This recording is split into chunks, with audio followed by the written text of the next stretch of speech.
Carl Carlson, a Minnesota man, met his wife Christina in the early 1980s, and by 1987 they were already married. The marriage was blessed with 3 children. Everything seemed to be going well until January 1, 1991, when Christina's charred remains were recovered from their home in Murphys, California. Carlson, distraught, explained how he had managed to escape the fire with 3 of his children. The authorities believed him, and he later received a $200,000 life insurance policy. 17 years later, in November 2008, a disturbing call came from the Carlson home. Sadly, Levi Carlson, who was 23 at the time, was found trapped under a 5,000-pound truck he was trying to fix. His death was considered an accident, and Carlson received a $700,000 life insurance policy. 3 years later, the authorities received a tip.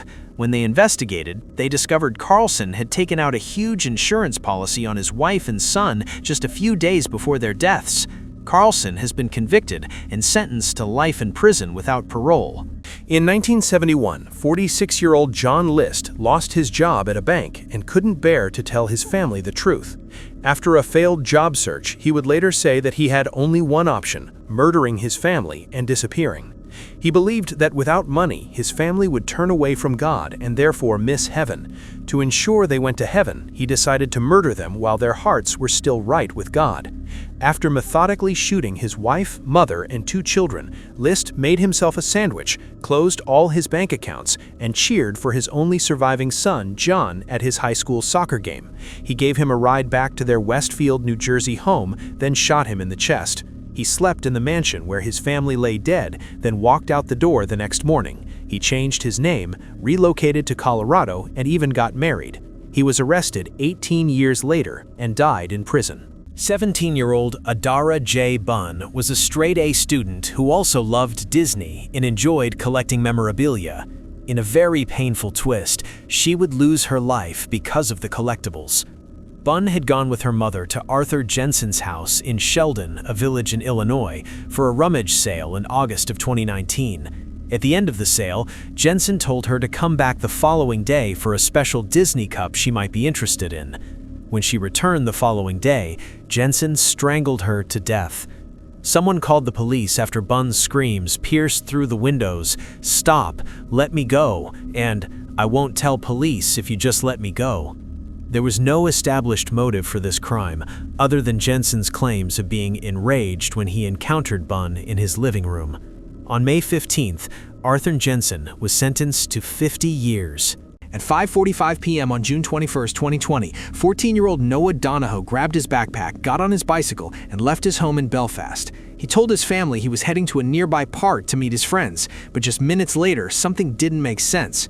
CCTV cameras captured Noah riding through a busy shopping district, an area far away from the park he was supposed to be going to. When cameras spotted him again at the end of the street, his backpack was suddenly gone. Around 6 p.m., a witness saw Noah fall off his bike and stopped to help him, but before the person could do much, Noah quickly got back on his bike and rode away. Then, things became even more disturbing. Just 2 minutes later, Noah appeared on CCTV again, but this time he was completely naked. He was miles from where he was meant to meet his friends. The final footage shows him walking along the side of a house in an unfamiliar neighborhood, heading toward a gate that led into a storm drain.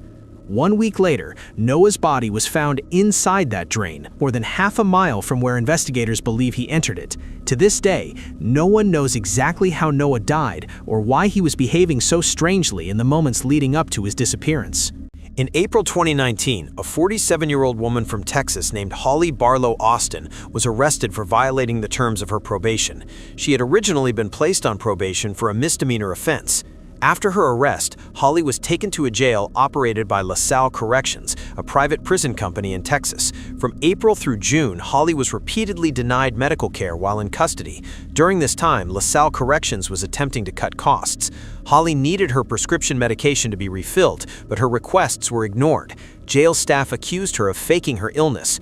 On June 11th, jailers finally noticed that Holly's condition had become severe and decided to send her to the hospital. By that point, Holly, who had entered the jail in good health, had gone blind and was paralyzed. She was taken to the hospital so that she would not die while still in their care. 6 days later, on June 17, 2019, Holly Barlow Austin died despite doctors' efforts to save her. Her family later sued LaSalle Corrections and was awarded $7 million in compensation, the largest wrongful death settlement in Texas history. In July 1979, 34-year-old Glenna Susan Sharp left her abusive husband and moved to Northern California with her 5 children. They first rented a trailer in Quincy, California, where they lived until the fall of 1980. After that, the family relocated to a cabin in Keddie, California. On the night of April 11, 1981, Susan, her 15-year-old son John, her 12-year-old daughter Tina, and John's friend Dana Wingate, who was staying the night, were attacked by unknown assailants. The next morning, Susan was found unclothed, gagged with a bandana and clothing. She had been stabbed in the chest and her throat was cut. Dana had been strangled, and John's throat had also been slashed. All 3 were bound with electrical cords and medical tape. Tina was missing from the scene and remained missing for 3 years until her skull was discovered about 50 miles away from the cabin. Despite years of investigation, the case remains unsolved. In July 1991, Gregory Green murdered his wife Tanya Green, who was 6 months pregnant, in their Michigan home. He stabbed her several times in the face and chest. Afterward, he calmly called 911 to report what he had done. Green was sent to prison, but after 16 years, he seemed to have changed. He had almost no trouble in prison, and friends and family wrote letters to support his release, saying he was a different person. Even his former pastor wrote many letters asking for his freedom. In 2008, Green was released on parole for good behavior. But in 2016, the unthinkable happened again. Green killed his 2 young children, ages 4 and 5, by poisoning them with exhaust fumes while they slept in his car. That same night, he tied up his teenage stepchildren and shot them in front of their terrified mother. That mother was the pastor's daughter. The pastor had trusted Green and let him marry his daughter, believing he had changed. After the murders, just like in 1991, Green called the police and waited for them to arrive.